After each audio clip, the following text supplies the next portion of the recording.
जैन सभी बहनों को आपके अंदर कहीं ना कहीं एक डर बैठा दिया गया कि आपकी कट ऑफ हाई जाएगी, जिस वजह से मुझे लग रहा है इसमें से 50% लोग जो सिलेक्शन के काबिल हैं वो लोग सिलेक्शन नहीं ले पाएंगे, क्योंकि आपके अंदर जब डर बैठ गया है तो जो आपको अच्छा वहाँ करना चाहिए वो चीज़ें आप गड़बड़ कर देंगी। तो अभी से जो समझा रहा हूँ वो चीज़ों को ध्यान से सुनिएगा।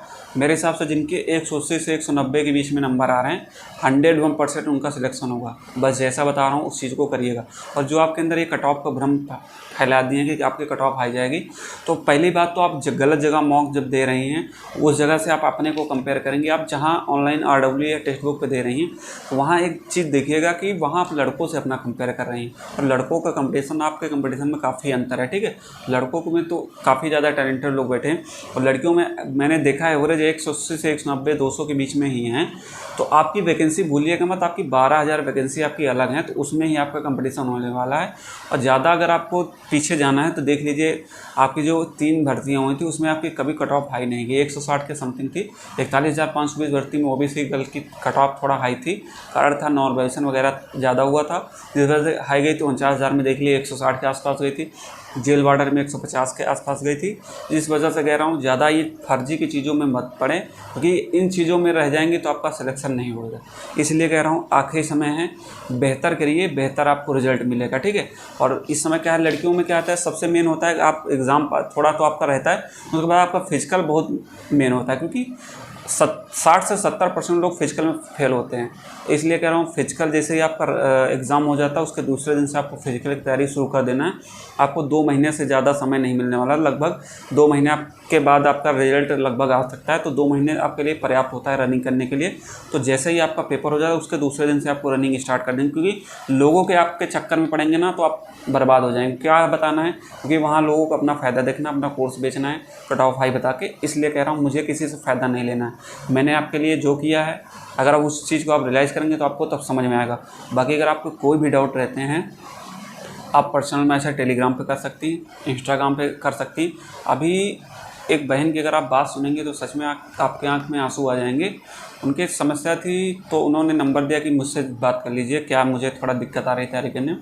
जब उन्हें मैं बात किया तो मुझे लग रहा था फिर मैंने बहुत सही लोगों से बात किया। तो उनके क्या है, उनके माता पिता नहीं हैं, और माता पिता नहीं है तो उनके जो कज़न वगैरह हैं वो भी सिलेक्टेड हैं पुलिस वगैरह में, काफ़ी अच्छी जॉब पे। कभी उन्होंने उनको अच्छी सलाह नहीं दिया कि आप अच्छा कर सकती हैं, कोई भी नहीं कर पढ़ाई से। उनको सोचो भी मोबाइल ढंग से चलाना नहीं आता है, तो मेरे चैनल से जुड़ी उसी से तैयारी शुरू की और उसी को देखती जो मैं बताता हूँ। और उनका स्कोर भी 100 क्वेश्चन के समथिंग आ रहा है OBC गर्ल से। वो बेहतर कर पाएंगी, मुझे लग रहा है वो सिलेक्शन ज़रूर लेंगे। तो ऐसे ऐसे लोग पढ़े हैं, और इसीलिए मैंने ये चैनल बनाने का उद्देश्य था कि गरीबों की जो हैं जिनके पास चीज़ें नहीं हैं उनको मैं प्रोवाइड कराऊँ, मेहनत करें, सिलेक्शन लें। इसलिए टेलीग्राम पर जो लोग अभी तक नहीं जुड़े हैं, आपको वहाँ सभी नोट्स मिल जाएंगे, PDF मिल जाएंगे, करंट अफेयर्स, जो भी आपकी ज़रूरत की चीज़ें हैं, प्रैक्टिस सेट वगैरह सब टेलीग्राम पर आपको अवेलेबल है। तो टेलीग्राम का लिंक आपको वीडियो के डिस्क्रिप्शन और कमेंट बॉक्स में दे दूँगा, आप वहाँ जाके ज्वाइन कर सकते। बाकी कोई भी समस्या रहती आप मेरे पास पर्सनल मैसेज। और एक चीज़ और, आपका सेंटर कहाँ गया उस चीज़ को एक बार कमेंट करके बताना कि आपका एग्ज़ाम सिटी आपके घर से कितना दूर गया, किस ज़िले में गया है।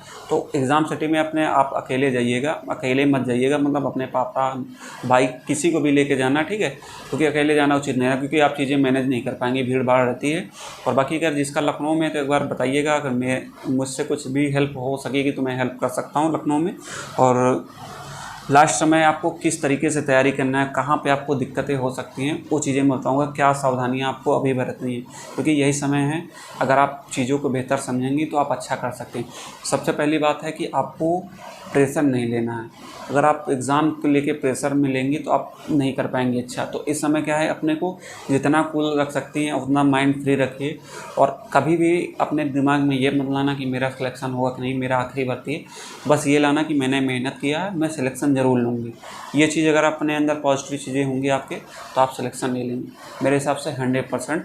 तो परीक्षा का प्रेशर सबके बस की बात नहीं होता है, तो परीक्षा का प्रेशर जो वहाँ अच्छे से झेल लेगा, तो परीक्षा का प्रेशर आप तब झेल पाएंगी जब यहाँ से अपना कूल माइंड लेके जाएंगी, टेंशन आपके अंदर नहीं है। तो इसलिए कह रहा हूँ आराम से आपका सिलेक्शन हो जाएगा। बस अच्छा सोचेंगी, अच्छा अब आपको देखो गलतियाँ क्या करनी, अब इस समय क्या करना है, आपको मैराथन से थोड़ा दूरी बना लेना है। बहुत से लोगों की ये बातें बुरे लगेंगी, लेकिन मैं जो बता रहा हूँ सही, क्योंकि मैराथन देखने का समय नहीं है। आपके 1 हफ्ते बाद आपका 6 दिन बाद एग्ज़ाम है, क्योंकि अब मैराथन देखेंगे 6 घंटे में आप जो चीज़ें वहाँ मैराथन पढ़ेंगी, पढ़ना भी तो उसको लाइव ना लेके उसको ऑफलाइन में कर सकती हैं, क्योंकि वही 6 घंटे की वीडियो आप 3 घंटे में कर देंगे। जो चीज़ें आपको आ रही है उसको स्किप करिए, लाइव में ये चीज़ें कहाँ कर पाएंगी।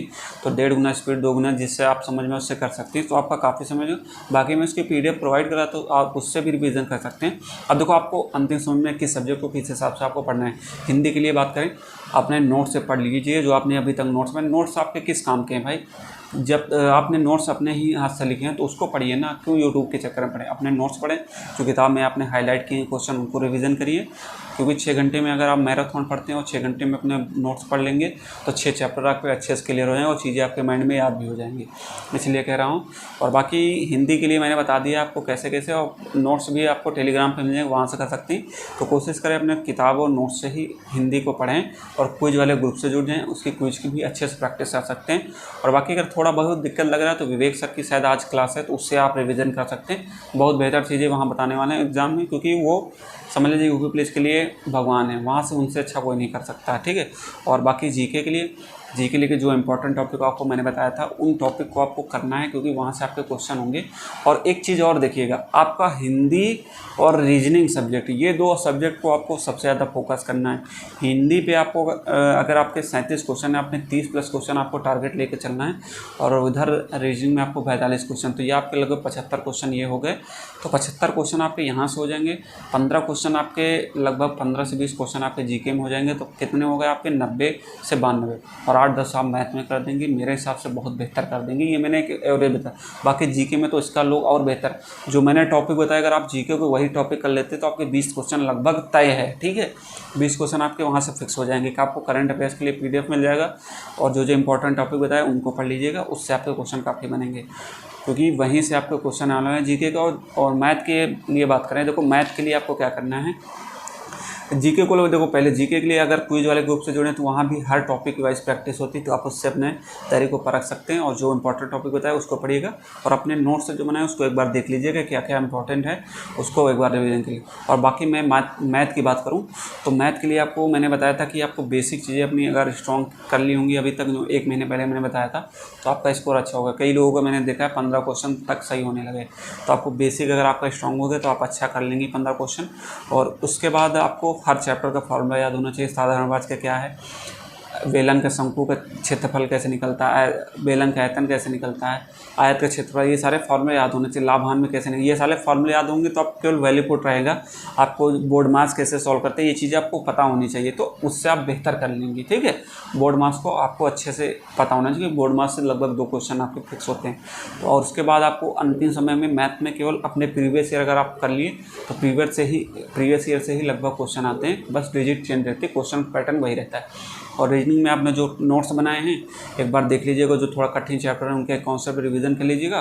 बाकी अंतिम समय जो इंपॉर्टेंट चैप्टर बताए थे, जैसे दिशा परीक्षण वगैरह, जिनसे क्वेश्चन आपके आते हैं कथन निष्कर्ष से ज़्यादा, उनको एक बार देख लीजिएगा। और बाकी है प्रीवियस ईयर एक बार देख लीजिएगा, तो सारा पैटर्न आपको समझ में आ जाएगा, कहाँ से क्वेश्चन आपके ज़्यादा बनने और कहाँ मुझे गलत हो रहे हैं, उस चीज़ को रिविजन करना चाहिए। तो प्रीवियस ईयर हर चीज़ को बेहतर समझने के लिए होता है। और मुझे लग रहा है मैंने आपको सब कुछ समझा दिया। बाकी चीज़ अगर आपके कोई भी डाउट रह गए हैं तो एक बार आप कमेंट कीजिए, मैं जवाब दे दूँगा, नहीं तो आप पर्सनल मैसेज करके उस चीज़ को पूछ सकते हैं, ठीक है। और बाकी कोई भी डाउट है तो अपना उसको अपना किसी से भी पूछ के उसको सॉल्व कर सकते हैं।